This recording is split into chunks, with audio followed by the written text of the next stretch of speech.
প্রিয় ছাত্রছাত্রীরা, আজকে আমি তোমাদের কেবির মাধ্যমে ক্লাস 9-এর ইতিহাস যে প্রশ্নগুলো দেওয়া আছে 2025 সালের রায়মার্টিন প্রশ্নবিচিত্রাতে থার্ড সামেটিভের জন্য, অর্থাৎ তৃতীয় পর্যায়ক্রমের মূল্যায়নের জন্য 1 নম্বর স্কুলের পেজ নম্বর 419, সেখানে যে সমস্ত প্রশ্নগুলো আছে সমস্ত প্রশ্নের উত্তর আমরা আলোচনা করবো আজকে এই ভিডিওর মাধ্যমে। তোমরা ভিডিওটা শুরু থেকে শেষ অবধি অবশ্যই দেখবে। আর চ্যানেল যদি নতুন হয়ে থাকে অবশ্যই চ্যানেলটাকে সাবস্ক্রাইব করে রাখবে পরবর্তী স্কুলগুলোর প্রশ্ন উত্তর পাওয়ার জন্য। তো শুরু করা যাক। আজকে দেখো আমরা আলোচনা করবো এই 1 নম্বর স্কুল প্রশ্ন উত্তরগুলো। তো এখানে দেখো যে প্রশ্নগুলো আমাদের দেওয়া আছে বিভাগ ক এর মধ্যে, সেগুলো আমাদের এমসিকিউ টাইপ প্রশ্ন, 20টা প্রশ্ন এমসিকিউ টাইপ 1 নম্বর করে দেওয়া আছে এই 1 নম্বর স্কুলে। আজকে যেটা আলোচনা করবো এই প্রশ্ন উত্তরের পিডিএফ তোমরা পরবর্তীতে আমাদের টেলিগ্রাম চ্যানেল থেকে পেয়ে যাবে। ডেসক্রিপশনে আমাদের টেলিগ্রাম চ্যানেলের লিঙ্ক দেওয়া আছে, সেখান থেকে তোমরা চাইলে আমাদের টেলিগ্রাম চ্যানেলে যুক্ত হতে পারো। পরবর্তীতে সেখান থেকে তোমরা পিডিএফ গুলো পেয়ে যাবে। 1-এর দাগে বলা আছে কি সঠিক উত্তরটি বেছে নিয়ে লেখো। 1-এর দাগের 1, সোনাস লুই এর প্রাণদণ্ড হয়। তাহলে সোনাস লুই এর প্রাণদণ্ড হয় কখন? তাহলে সেটা হবে কত? 1793 খ্রিস্টাব্দে 21 জানুয়ারি। এরপরের প্রশ্ন, নেপোলিয়ন সিজালপাইন প্রজাতন্ত্র প্রতিষ্ঠা করেন। সেটা অপশন সি, অর্থাৎ ইটালিতে। এরপরে আছে ন্যায্য অধিকার নীতি অনুযায়ী অস্ট্রিয়ার সিংহাসনে ফিরিয়ে আনা হয়। অস্ট্রিয়ার সিংহাসনে ফিরিয়ে আনা হয়, এটা হবে হ্যাবসবার্গ বংশ। এরপরে কমিউনিস্ট ম্যানিফেস্টো প্রকাশিত হয়েছিল 1848 সালে, অপশন বি। এরপরে আলজেরিয়া উপনিবেশটি ছিল অপশানে, অর্থাৎ ফ্রান্সে। এরপরে স্মিটনের আবিষ্কারটি হলো ব্লাস্ট ফার্নেস। এরপরে নারদনিয়া ভালিয়া নামে গুপ্ত সমিতি গড়ে উঠেছিল, সেটা হবে কোথায়? রাশিয়াতে, অর্থাৎ রাশিয়া, অপশন ডি। এরপরে রাশিয়ার সাহিত্যিক ছিলেন না রুডইয়ার্ড কিপলিং। ব্রেস্ট লিটভস্কের সন্ধি স্বাক্ষরিত হয়েছিল, এখানে হবে 1918 খ্রিস্টাব্দে, অপশন সি। এরপরে আছে পিপলস অবজারভার কোন দেশের পত্রিকা? সেটা হবে ইংল্যান্ডের পত্রিকা, অপশন সি। এরপরে 11-এর দাগে বলা আছে কি ইটালি আবিসিনিয়া আক্রমণ করে 1935 খ্রিস্টাব্দে, অপশন সি। এখানে কটা হলো? 11টা প্রশ্ন হলো। বাকি প্রশ্নগুলো কি আছে পরের পেজে।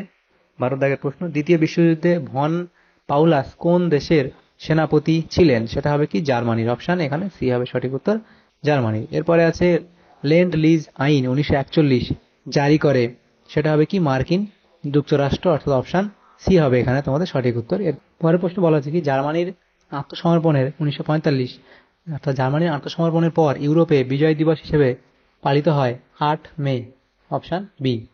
এরপরে আছে কি বলা আছে পরের প্রশ্ন, ইয়াল্টা সম্মেলন হয়েছিল 1945 খ্রিস্টাব্দে। এরপরে পার্ল হারবারের ঘটনাটি ঘটে 1941 সালের 7 ডিসেম্বর, অপশন সি। এরপরে প্রশ্ন, জাতিসংঘের আনুষ্ঠানিকভাবে অবলুপ্তি হয় 1945 খ্রিস্টাব্দে। সাধারণ সভার বর্তমান সদস্য রাষ্ট্রের সংখ্যা 193টি। এরপরে জাতিসংঘের প্রথম মহাসচিব জেমস এরিড ড্রুমন্ড কোন দেশের নাগরিক? সেটা হবে দক্ষিণ কোরিয়ার নাগরিক। এরপরে দক্ষিণ কোরিয়ার নাগরিক হবে এটা। এরপরে প্রশ্ন 20 দাগের প্রশ্ন, ইউনাইটেড নেশনস নামটি দিয়েছিলেন, সেটা হবে ফ্রাঙ্কলিন ডিলানো রুজভেল্ট। তাহলে এগুলো হলো আমাদের প্রশ্নগুলো, ছিল এমসিকিউ টাইপ প্রশ্ন, সেগুলো হলো। পরের প্রশ্ন বিভাগ খ, সেখানে যে আছে 16টা প্রশ্ন 1 নম্বর করে দেওয়া আছে। 16 নম্বর 2-এর দাগের প্রশ্ন বলা আছে কি যে কোনো 16টি প্রশ্নের উত্তর দাও, প্রতিটি উপবিভাগ থেকে অন্তত একটি করে প্রশ্নের উত্তর দিতে হবে। উপবিভাগ এ একটি বিভাগ উত্তর দাও। প্রথম প্রশ্ন, হার্মিটেজ মিউজিয়ামটি কোথায় অবস্থিত? তাহলে সেটা কোথায় হবে? এটা হবে রাশিয়ার সেন্ট পিটার্সবার্গে। রাশিয়ার সেন্ট পিটার্সবার্গে।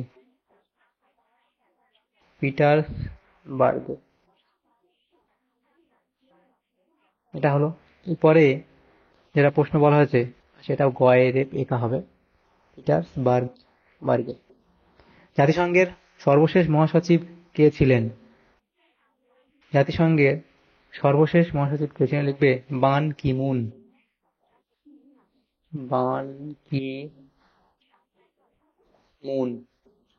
এরপরে ইউএনআরআরএ কথাটির সম্পূর্ণ নাম লেখো। United Nations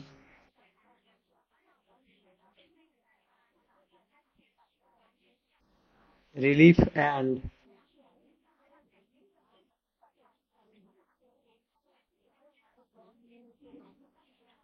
rehabilitation administration. 4 দাগের প্রশ্ন, নেপোলিয়ন কত খ্রিস্টাব্দে কনফেডারেশন অফ দ্য রাইন গড়ে তোলেন? সেটা হবে 1806 খ্রিস্টাব্দে। এরপর উপবিভাগ বি, ঠিক ভুল নির্ণয় করো। প্রথম প্রশ্ন, স্পেনের জাতীয়তাবাদী নেতা জেনারেল ফ্রাঙ্কোকে নির্বাসন দেওয়া হয়েছিল ক্যানারি দ্বীপে, এটা এখানে ভুল বলা হয়েছে। এরপরে গ্রিসের কারফু দ্বীপটি দখল করেছিলেন হিটলার, এটাও এখানে ভুল বলা হয়েছে। নেক্সট প্রশ্ন, ফরাসি বিপ্লবের প্রিন্স নামে পরিচিত মন্তেস্কু, এটাও ভুল বলা হয়েছে। এরপরে প্রিন্স অফ ওয়েলস যুদ্ধ জাহাজটি ছিল মার্কিন যুক্তরাষ্ট্রের, এটাও এখানে ভুল বলা হয়েছে। তাহলে এখানে প্রত্যেকটা প্রশ্নই ভুল বলা হয়েছে। বহুবিভাগ সিতে আছে কি, বাম স্তম্ভের সঙ্গে ডান স্তম্ভ মেলাতে দেওয়া হয়েছে হ্যারি ট্রুম্যান, তাহলে হ্যারি ট্রুম্যান সেটা হবে মার্কিন যুক্তরাষ্ট্র। ট্রিগভিলি ট্রিগভিলি কি হবে, এটা এখানে হবে নরওয়ে। ক্যাসারিস কুইরোগা, এটা এখানে হবে স্পেন। আর উইনস্টন চার্চিল সেটা হবে ব্রিটেন। তাহলে এভাবে বাম স্তম্ভের সঙ্গে ডান স্তম্ভ মিলিয়ে নেবে। এরপরে যেটা আছে দেখো উপবিভাগ ডি, সেখানে আছে এটা মানচিত্র, এটা আমরা করবো না, আমরা চলে আসবো পরে উপবিভাগ এর মধ্যে। নিম্নলিখিত বিবৃতিগুলির সঙ্গে সঠিক ব্যাখ্যা নির্বাচন করো। প্রথম প্রশ্ন, বিবৃতি বলা হয়েছে উপবিভাগ এর মধ্যে, সেটা হলো কি, ইটালির ঐক্য আন্দোলনে কাউন্ট ক্যাভুর বিদেশি সাহায্য গ্রহণ করেন। এখানে তোমাদের ব্যাখ্যা সি, এটা সঠিক হবে। বিদেশি সাহায্য লাভের মাধ্যমে ইটালিতে অস্ট্রিয়া সহ বিদেশি শাসনের অবসান ঘটানোর জন্য। বিবৃতি 2 কি বলা হয়েছে, মার্কিন যুক্তরাষ্ট্র দ্বিতীয় বিশ্বযুদ্ধে যোগ দিয়েছিল, তাহলে এখানে কারণটা কি হবে, অপশন বি, বাণিজ্যিক স্বার্থ রক্ষার জন্য বিশ্বের শক্তিসাম্য বজায় রাখার প্রয়োজন অনুভব করেছিল। পরে 3 নম্বর বিবৃতি বলা হয়েছে কি, বাস্তিল দুর্গের পতন ফ্রান্সে পৌর বিপ্লবের সূচনা করে। এখানে তোমাদের বিবৃতি বি সঠিক হবে, ব্যাখ্যার বি সঠিক হবে, যে বাস্তিল দুর্গের পতনের পর প্যারিসের পৌর শাসনের পরিবর্তন ঘটে। 4 দাগে বলা হয়েছে বিবৃতি কি, প্রথম বিশ্বযুদ্ধের পর জাতিসংঘ প্রতিষ্ঠিত হয়। অপশন এ হবে সঠিক ব্যাখ্যা, বিশ্ব শান্তি প্রতিষ্ঠা করা ছিল জাতিসংঘ প্রতিষ্ঠার মূল উদ্দেশ্য। তাহলে এগুলো হলো উপবিভাগ ডি।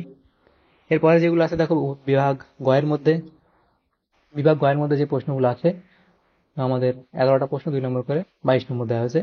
তাহলে প্রথম প্রশ্ন, পাদুয়ার ঘোষণাপত্রটি কি, সেটা তোমরা লিখবে, এই অবধি লিখে দেবে। এরপরে জাতি রাষ্ট্র বলতে কি বোঝায়। এরপরের প্রশ্ন, এমস টেলিগ্রাম কি, লিখবে। 1870 খ্রিস্টাব্দে জুলাই মাসে এমস নামক স্থানে প্রাশিয়ার রাজা ফ্রেডরিক উইলিয়ামের সঙ্গে ফরাসি রাষ্ট্রদূত কাউন্ট বেনেদিতির মধ্যে স্পেনের সিংহাসনের উত্তরাধিকার সংক্রান্ত বিষয়ে কিছু গুরুত্বপূর্ণ আলোচনা হয়। এই আলোচনার বিষয়বস্তু প্রাশিয়ার রাজা বিসমার্ককে টেলিগ্রামের মাধ্যমে জানান, এটি এমস টেলিগ্রাম নামে পরিচিত। জোলভের আইন বলতে কি বোঝো, সেটা লিখবে অবধি। কত খ্রিস্টাব্দে কাদের মধ্যে মেমি চুক্তি হয়, সেটা লিখবে, কত খ্রিস্টাব্দে হয়েছিল এবং কাদের মধ্যে, সেটা লিখবে। এরপর রক্তাক্ত রবিবার কি। তারপরে আছে, আচ্ছা এটা আমাদের ভুল হয়ে চলে এসছে, এটা অন্য একটা পেজে চলে এসছে, এখানে তো বাদ দিল, পরেরটা চলে যাবে। আচ্ছা এখানে আমাদের কত অব্দি হয়েছে, 6 দাগের প্রশ্ন অব্দি হয়েছে। 7 দাগের প্রশ্ন দেখো, এখানে আছে কে কোন পরিস্থিতিতে হুভার মরাটোরিয়াম ঘোষণা করে, সেটা লিখবে অব্দি। এরপরে ভাইমার প্রজাতন্ত্র কাকে বলে, তারপর কি ঘেটো কি, ডি ডে বলতে কি বোঝো। 1940 খ্রিস্টাব্দে নভেম্বরে জার্মানির কাছে ফ্রান্স পরাজিত হয়। 1944 খ্রিস্টাব্দে 6 জুন মিত্রপক্ষের সৈন্যবাহিনী ফ্রান্সের নরমান্ডিতে অবতরণ করে, ফলে ফ্রান্সের ভূখণ্ডে জার্মান বিরোধী অভিযান শুরু হয়। দ্বিতীয় বিশ্বযুদ্ধের ইতিহাসে এই দিনটি ডি ডে বা মুক্তি দিবস নামে খ্যাত। ট্রুম্যান নীতি কি, সেটা লিখবে। ভেটো কি, ভেটো শব্দের অর্থ হলো নিষেধাজ্ঞা, যে বিশেষ অধিকার বলে সমৃদ্ধ জাতিপুঞ্জের নিরাপত্তা পরিষদের যে কোনো স্থায়ী সদস্য কোনো প্রস্তাবকে নাকচ করে দিতে পারে, তাকে ভেটো বলে। জাতিসংঘের ব্যর্থতার 2টি কারণ লেখো, এখানে এতগুলো কারণ লেখা আছে, 6টা, যে কোনো দুটো লিখবে। পরে রোম বার্লিন টোকিও জোট বলতে কি বোঝায়। তারপর যেটা আছে, অক্ষশক্তি বলতে কোন কোন দেশগুলিকে বোঝানো হয়েছে। আটলান্টিক চার্টার কি, সেটা তাহলে দেখো আমাদের বিভাগ গয়ের প্রশ্নগুলো হয়ে গেল। বিভাগ ঘয়ের মধ্যে যে প্রশ্নগুলো আছে দেখো, 4 দাগের প্রশ্ন, উপবিভাগ এ, বি, সি এবং ডি 4টে বিভাগ আছে। প্রথম যে প্রশ্ন, বাস্তিল দুর্গের পতনের গুরুত্ব আলোচনা করো, তাহলে গুরুত্ব সম্পর্কে লিখবে। সেখানে এত অব্দি লিখবে। এরপরে নেপোলিয়ন বোনাপার্টের শিক্ষা ও অর্থনৈতিক সংস্কার লেখো, তাহলে শিক্ষা সংস্কারের মধ্যে এই পয়েন্টগুলো করবে এত অব্দি। এবং অর্থনৈতিক সংস্কার, আচ্ছা শিক্ষা সংস্কারের জন্য এই পয়েন্টগুলো করবে এত অব্দি। এরপরে লিখবে কি অর্থনৈতিক সংস্কারের জন্য সেই পয়েন্টগুলো এখানে করবে। উপবিভাগ বি এর মধ্যে যে প্রশ্নগুলো ছিল ভিয়েনা সম্মেলনের ওপর টিকা লেখো, তাহলে ভিয়েনা সম্মেলনের ওপর টিকা লিখবে। তারপরে দেখো এখানে ফেব্রুয়ারি বিপ্লবের কারণ আলোচনা করো, ফেব্রুয়ারি বিপ্লবের কারণগুলো আলোচনা করবে পরপর এখানে এ অব্দি। তারপরে আছে দেখো উপবিভাগ সি ভারত ব্রিটিশ সাম্রাজ্যের রত্ন, এই উক্তিটি যথাযথ বিশ্লেষণ করো। তারপর প্রথম বিশ্বযুদ্ধে জার্মানির পরাজয়ের কারণগুলি আলোচনা করো। এরপরে এই অব্দি লিখে দিলে এর অব্দি। আবার উপবিভাগ ডি ভার্সাই সন্ধির মধ্যে দ্বিতীয় বিশ্বযুদ্ধের বীজ লুকিয়েছিল, এই উক্তিটি যথার্থতা বিশ্লেষণ করো, এত অব্দি লিখবে। তারপরে স্পেনের গৃহযুদ্ধ সম্পর্কে লেখো, স্পেনের গৃহযুদ্ধ সম্পর্কে তোমরা এত অব্দি লিখবে। উপবিভাগ উয়ার মধ্যে যেটা আছে দেখো এই প্রশ্নগুলো, তিনটে প্রশ্ন আছে এখানে, সেগুলো আলোচনা করবো এখন। প্রথম প্রশ্ন কি বিসমার্ক কিভাবে তিনটি যুদ্ধের, 8 নম্বর করে প্রশ্ন, বিসমার্ক কিভাবে তিনটি যুদ্ধের মাধ্যমে জার্মানিকে ঐক্যবদ্ধ করেছিল।